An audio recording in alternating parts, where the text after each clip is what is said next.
My son hates me, but I've never stopped caring and being there during his milestones. So, welcome to the Psychology of Reddit Users, where we ask the question, what the hell is wrong with these people? Please remember to like and subscribe to help this channel grow. So yeah, this is going to be a long one, so I'll start from the beginning. My first wife, deceased, and I had my son about a year after we got married. We were both 21 at the time. I still remember holding him for the first time, how he smelled, etc. My son and I were always extremely close in the years to follow. My father was never around, so I always craved to provide him with the father-son bond that I didn't have. It was safe to say that my bond with him was beyond even that. We'd spend our weekends together, go camping, and when he entered his teenage years, he'd tell me which girl he liked, and there seemed to be a new one every day, lol. And it helped that he was 6 foot, blonde, and all-round good-looking guy. Although I like to take credit for that. So, when I was 15, his mother got really sick. It was super stressful time. She had a rare form of aggressive cancer that was terminal. Her battle lasted about a year from when we found it. The last few months throughout it were really bad. She could barely talk and barely move. I'm ashamed to say that it was around then that I cheated on his mother. A colleague of mine was there for me at the time, and it just accelerated from there. And it was not a one-time thing, as my affair continued for months. My son found out a few weeks before his mother passed. He caught me and my colleague in the act when he came home early from school. I'll never forget the look on his face. It was like he was staring into the abyss. I hadn't seen him cry since he was about 8 or 9, but in that moment he was crying too. I knew then that my relationship with the son I loved more than anything else would change forever. But even then, I had no idea how bad it would be. He decided not to tell her. I assume because he knew that she would be heartbroken and he didn't want her to pass with a broken heart. The period between her death and the funeral is a bit of a blur, but during the entire period my son didn't speak a word to me, not a single word in a month. When the funeral ended and the two of us went home, he ran up into his room. I decided to try to properly talk to him. I mean, it's not like I didn't try before that, but I felt like I needed to try again. When I walked up into his room, there was a suitcase on the bed, and he was packing. I knew then and there what was happening. His mother's life insurance had paid out entirely to him, and he was going to move out. I begged him not to go. I literally went on my knees and pleaded with him. I was sobbing and saying how much sorry I was, how much I love him. Told him about the moment I first held him as a baby, but nothing. He didn't even acknowledge me, not a word. He just left. He was 16 at the time and was legally allowed to leave. I went to a lawyer, but there was nothing I could do. Especially when the affair was at the center of it all, the next few months and weeks were full of me begging him to talk to me, to come home. He stayed at a hotel initially and then moved in with his best friend and his family. He continued to go to school as usual, and from then up until he graduated high school was essentially a combination of me trying to talk to him, apologizing, etc. I had something really low moments in that period. He wouldn't talk to me or acknowledge me. His aunties and uncles, so his mother's siblings, who he was close with, tried to talk to him about it, but he refused to tell them about the cheating or even acknowledge me to them. I still don't quite know why he didn't tell them, to be honest. So, fast forward to his school graduation, I wasn't invited, but I still went. I sat at the back, so he wouldn't see me. He had told his auntie that if I came, or if anyone told me, he would leave the graduation.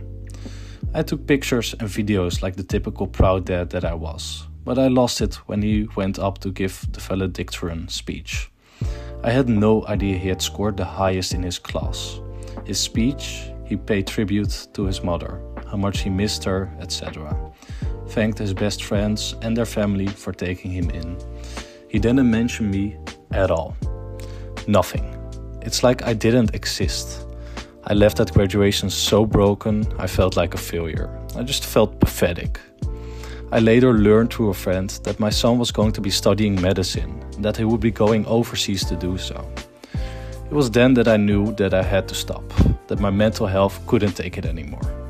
I decided then and there that there was me trying to live in some semblance of a normal life again. I started dating again, and it felt great. I always kept tabs on my son. I know it sounds lame, but I've made a fake Facebook account to join the group chat that his university had. It was thanks to this that I was aware of when he was getting awards or scholarships for his outstanding performances.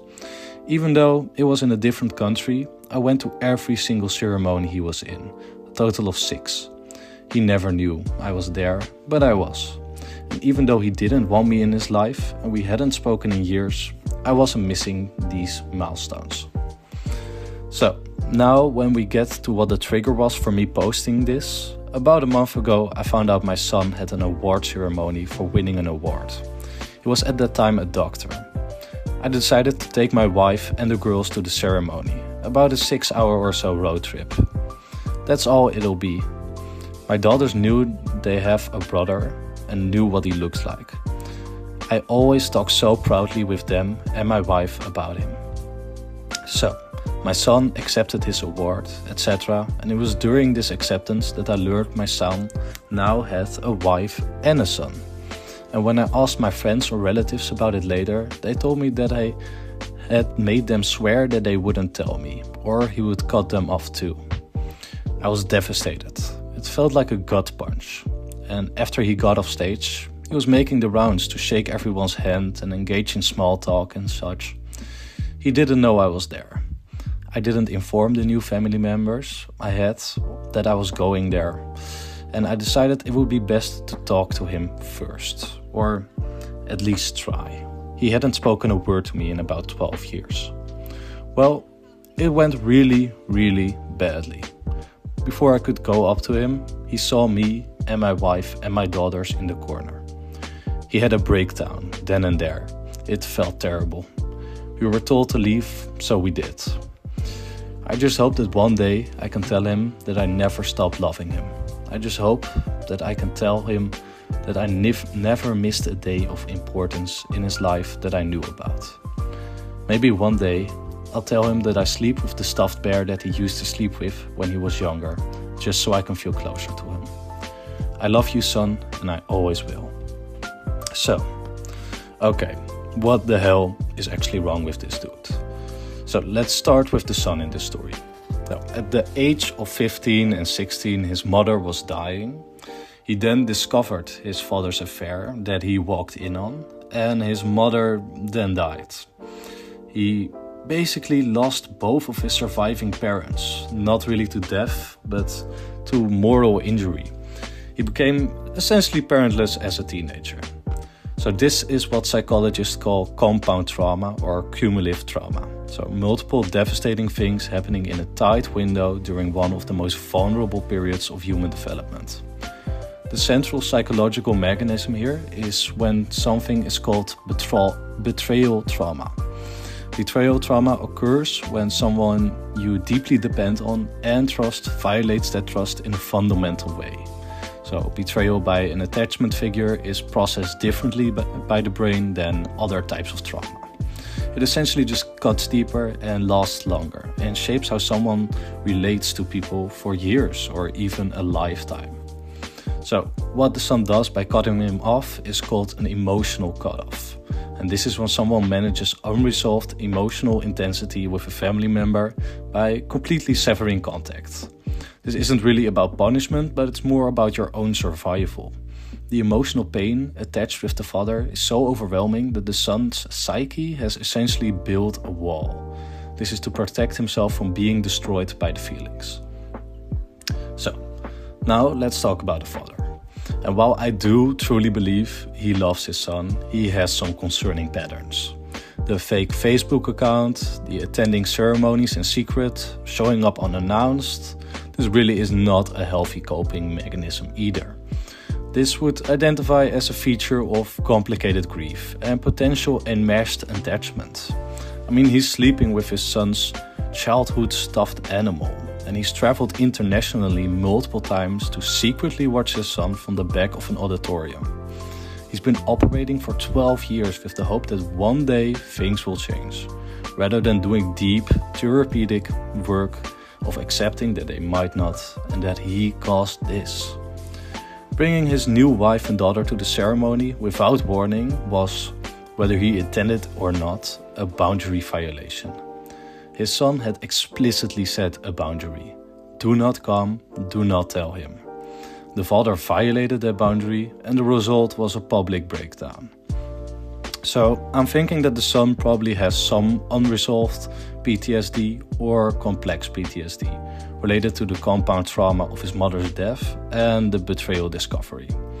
He would definitely benefit enormously from trauma-focused therapy or prolonged exposure therapy. So to process the fused grief and betrayal that he sealed off at 15. So, what are you guys' thoughts? Should the father have acted differently? Please leave your thoughts in the comments below, and if you have gotten this far in the video, please like and subscribe. I would really appreciate it, and I will see you in the next video.